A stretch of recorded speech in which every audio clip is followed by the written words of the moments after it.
না দিদি, এসব কথা থাক। আমি তো খালি ভাবছি এরপর আমাদের চলবে কি করে। হঠাৎ কথা না মানে বাবার ঘাড়ে বসে বা আর কতদিন খাবো বলো? তুই বাবার ঘাড়ে বসে খাবি মানে? তুই তো তার মাইয়া, তোর অধিকারে তুই খাবি। নিজের স্বামীর ওপরেই তো আমি আমার সব অধিকার ছেড়ে দিয়েছি দিদি। আর যে বাবাকে হঠাৎ পেয়েছি তার উপরে আমার কোনো দাবি কোনো অধিকার নেই দিদি। আমি ভাবছি এবার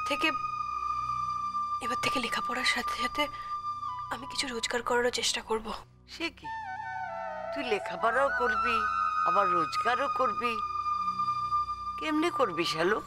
করবো দিদিন, করতেই হবে, নিশ্চয়ই করব। বাবা কবে টাকা দিয়ে যাবে সেই ভরসায় আমরা বসে থাকবো? তুমি বলো না। কিন্তু তুমি রোজগার করতে চাইলে বাবাই কি তোমার রোজগার করতে দিব? সে তো চাইবো না। বাবা না চাইলেও আমার তো একটা বিবেক আছে দিদিন।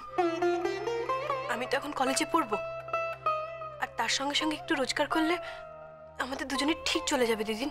দেখ শালুক, ওইসব নিয়ে আমি ভাবি না। তুই আমার কিছু সেলাই পত্র এনে দিস। এর আগেও তো অনেকবার করছি, আমি সেলাই করে কিছু খরচা তুলে দিতে পারো। না দিদি, আর যে কদিন তুমি আছো তোমাকে আমি কোনো কাজের মধ্যে যেতে দেব না। আমার তো শুধু নিজের দায়িত্ব না, তোমার দায়িত্ব তো আমার উপরে দিদিন। তুমি তো আমার জন্য সব ছেড়ে দিয়েছো দিদিন, সব ছেড়ে দিয়েছো তুমি আমার জন্য। তোমাকে আমি কোনো অযত্নে রাখতে পারবো না। তাইলে তুমি খাটবে আর আমি বসে বসে তা দেখুন? এটাই তো আমার খাটার বয়স দিদি। এখন খাটবো না তো আর কবে খাটবো বলো তো? তুমি ভেবো না দিদি, আমাদের দুজনের যা হোক করে ঠিক চলে যাবে। আচ্ছা দিদিন, বলছিলাম আমাদের তো এত ভালো বাড়িতে থাকার কোনো দরকার নেই বলো? আমি ভাবছিলাম আমরা এই বাড়িটা বদলে ফেলবো। তোর বাবা রাজি হইব?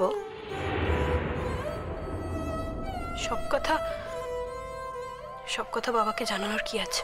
তার মানে আমি তো এখন বড় হয়েছি দিদি, আর বাবা তো আমার জীবনে আগেও ছিল না। তাই নতুন করে এখন বাবাকে পেয়েছি বলে কোনো কাজ বাবাকে না জানিয়ে করা যাবে না, এমনটা তো হতে পারে না দিদি। আমার যেখানে সুবিধে, আমাদের দুজনের যেখানে সুবিধে, আমরা সেখানে থাকবো। এই বাড়িতে থাকার তো আমাদের কোনো দরকার নেই দিদি। শালুক, তুই কোথায় থাকবি সেটা আবির দাদু ভাইকে জানাইতে চাস না, না? তাই তুই নতুন বাসায় যাইতে চাস।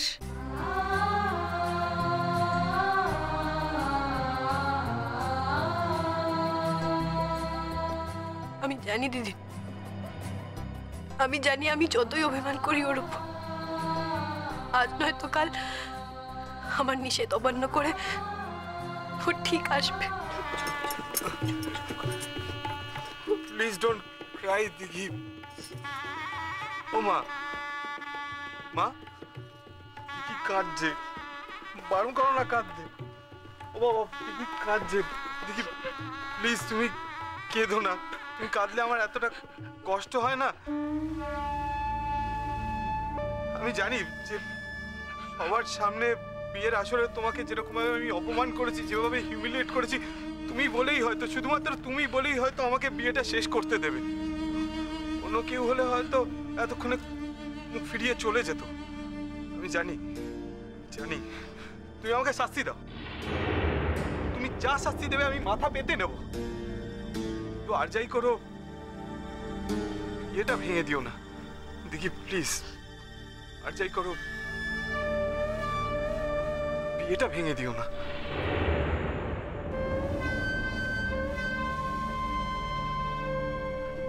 ঠাকুর মশাই, আপনি বাকি কাজটা করুন।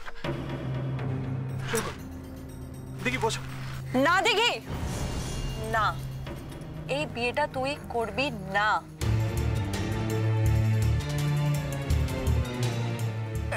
রাঙাদীপ, তুমি কি পাগল হয়ে গেছো? এভাবে বলদিকে বিয়ের আসর থেকে নিয়ে যাচ্ছ? সূর্যদা ক্ষমা চাবার পরেও প্লিজ রাঙাদি, প্লিজ রাঙাদি ছাড়ো। বসো ফুলদি, বসো।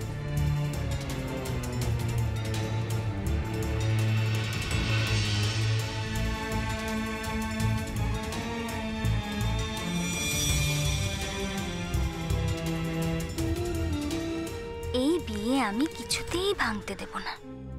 প্রথমে এটাকে তাড়ালাম, তারপর তোমার পালা। আমার শ্বশুর বাড়িতে জাকিয়ে বসে থাকবে তা তো আমি কিছুতেই হতে দেব না। একে একে এই বাড়িটাকে খালি করব আমি, যাতে আবিরের হয়ে কেউ কথা বলার না থাকে। তা না হলে আমি তো জানতাম ওই সূর্য ছেলেটা কেমন। ঠাকুরমশাই, তাড়াতাড়ি কাজটা শেষ করুন।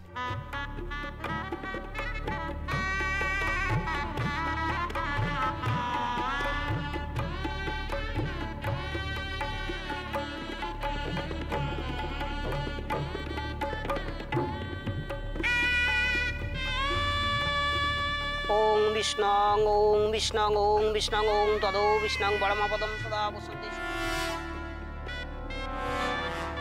এবার আসল ব্যাপারটা বুঝেছো তো? না, আমি এত সহজে আসল নকলের তফাৎটা বুঝতে পারি না। তোমার মতো এই ক্ষমতাটা আমার তো তীব্র নয়। আচ্ছা, তুমি আমার সঙ্গে এইভাবে কথা বলছো কেন? না, তুমি যে আসল নকলের তফাৎটা বোঝাতে এলে না, তাই সব সময় তুমি আমাকে জ্ঞান দিও না। তুমি তো আমার টিচার নও। ওর বাবা, আমার তো কিছু জ্ঞান গম্যি আছে নাকি? তার মানে তুমি ছেলেটাকে বিশ্বাস করলে না, তাই তো? না, পুরোপুরি অবিশ্বাস করলাম সেটাও বলতে পারছি না। বিশ্বাস অবিশ্বাসের দোলায় তুলছি। আসলে দিঘি তো আমার মেয়েরই মতো, তাই বিশ্বাস করতে ইচ্ছে করছে। তাই হয়তো অবিশ্বাসটা খানিকটা কমেছে। কিন্তু আমি সবসময় অ্যালার্ট থাকবো কি হয় সেটা জানার জন্য।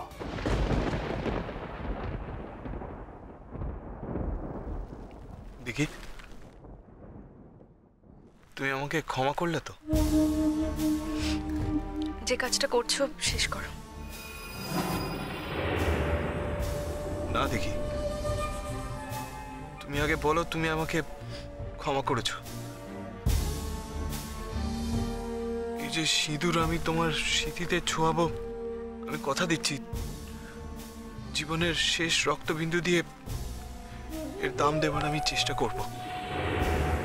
আমার বাবা মা, তোমার পরিবার, সবার সামনে আমি তোমাকে ছুঁয়ে শপথ নিচ্ছি, এই সিঁদুর দান সারা জীবন আমার জীবনের থেকে অনেক অনেক বেশি দামি হয়ে থাকবে।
আমি যেটা বলছিলাম যে ইউ সো লাকি যে ওই মেয়েটার সাথে তোমাকে পুরোটা জীবন কাটাতে হলো না। তুমি ঐশ্বর্যের মতো একজন মেয়েকে স্ত্রী হিসেবে পেয়েছো, ওকে নিয়ে সুখে থাকো। সূর্যদা, কিছু মনে করো না। তুমি তো আজ থেকে আমাদের পরিবারের সদস্য বা আমার ফুলদির হাজবেন্ড।